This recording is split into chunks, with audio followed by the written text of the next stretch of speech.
Welcome back to Newswire here on SportsGrid. Time to preview this week's slate in college football. Let's not make any promises about any results based on what we saw last week. Anything can happen, including a very big game tonight. I don't know that we thought this would be this at the beginning of the season, but here we are. Bill Bender is with us from Sporting News.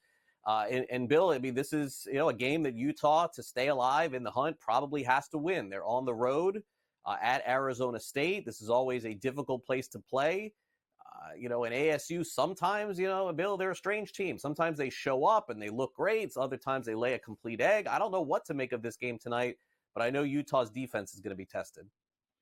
It will. And Arizona State's one of the uniquely difficult places to play, regardless of how good the Sun Devils are.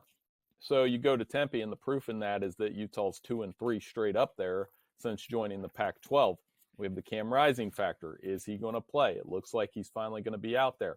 Rising is one of 3 quarterbacks in the FBS with a QB rating over 200. The others are Jalen Milroe and Arch Manning. So, yes, he has a huge impact on the line if he plays.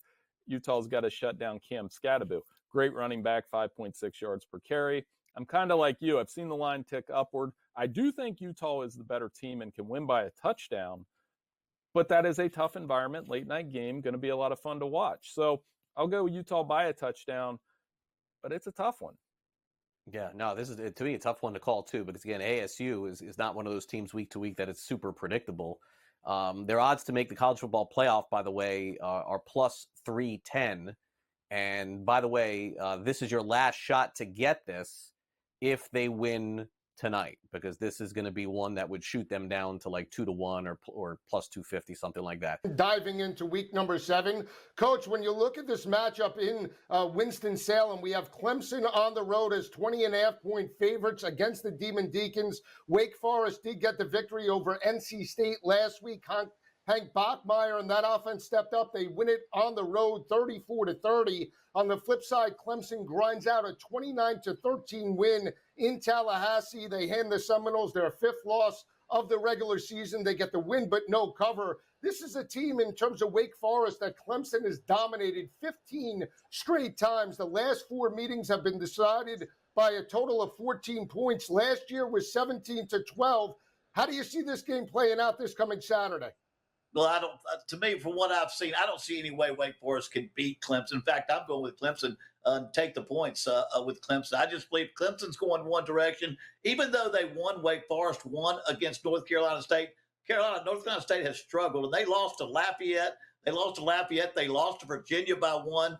It's not a real dynamic football team with explosiveness. And Clemson's on a roll. The way Clemson is playing, ever since the first game against Georgia, they've changed their philosophy of how they're going to call plays. They're letting Klubnik just throw downfield, be dynamic, make big plays, and they've still got great talent. They've got a great defense. So I see them having a great football game, because I think now they've refocused themselves on winning this dadgum conference and getting to the college football playoffs.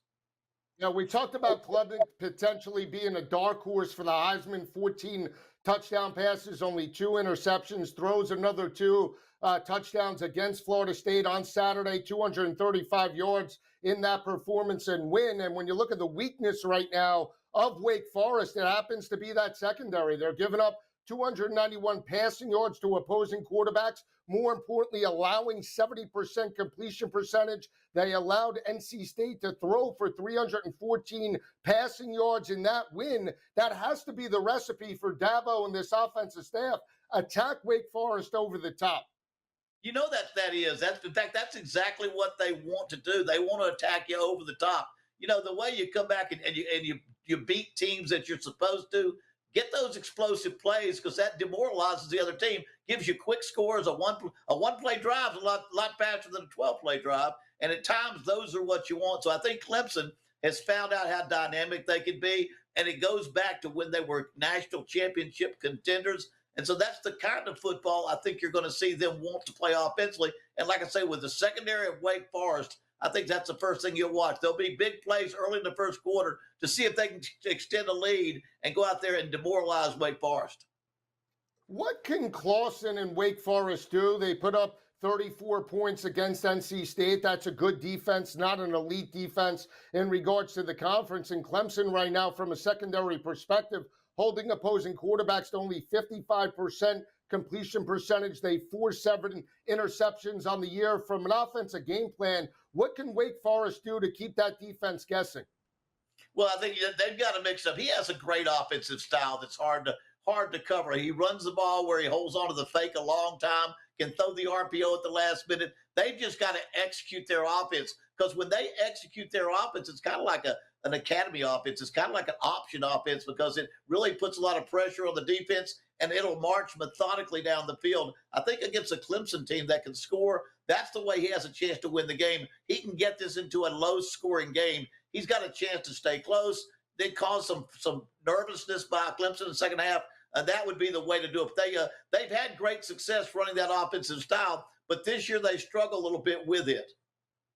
Yeah, I agree with that. I lean to Clemson in regards to laying the points in this matchup. I also think that we do get this game potentially into the high 50s and 60s. I expect Cade Klubnik to move the football. I also expect Hank Bachmeier to have somewhat success. You see the 60.5 number. I think it is high scoring. But to your point, if Wake Forest is to potentially pull out the upset, I think it has to go under the 60.5 total, and they have to shorten the game to keep that Clemson offense on the sidelines. That's right, Joe. Slow the game down and go under the points. But for them to win, if it's a high-scoring game, Clemson's win this game. Clemson's win this game. If it's a low-scoring game, I think Clemson's Wake Forest is in the hunt in the second half. What's the biggest change, Coach, that you've seen from Dabo and the staff in regards? They get blown out week number 1, mostly in the second half by Carson Beck and Georgia. It was on a neutral field. They then rip off 3 straight home wins. They then go on the road and dominate Florida State. They're a different team heading into week number 7 than we saw week number 1. You know, here's what I observed and watched closely. Clemson, the entire offseason, knew they opened up with Georgia. They knew Georgia was preseason ranked number 1. They knew this would be the one game that could really change the way people perceive their program. They were down 6-3 at halftime. And my thoughts are that the offensively said, let's keep it close. Let's stay close to the vest. Let's see if we can beat this number 1 team. Because I think that's the way they were thinking. They weren't thinking, let's go score 50 points. And then all of a sudden, Georgia starts scoring. They got themselves so far behind, they couldn't do anything. And I think after that, they threw that game plan away. After that game, they threw it away. But that's still the way we perceived Clemson as a team that's way back the way we were afraid they were going. After that ball game, it's been, let's get it wide open. Let's keep it wide open. And that's what we're seeing now. I think a lot of that was philosophy going into the second half against Georgia. And then the entire nation was watching that game because it was early. And I think that gave us a perception that was wrong. And I think it's a situation that you've seen it each week when they play and how prolific that they are. Yeah, Coach, let's take a look at Florida State quickly. 1-5 overall. Quick thoughts about where Mike Norvell and this program are, and can he salvage the season in regards to the next 6 weeks? Well, I mean, you can't salvage the season as far as what the expectations were, because they were expected to play for a conference championship, and that's over.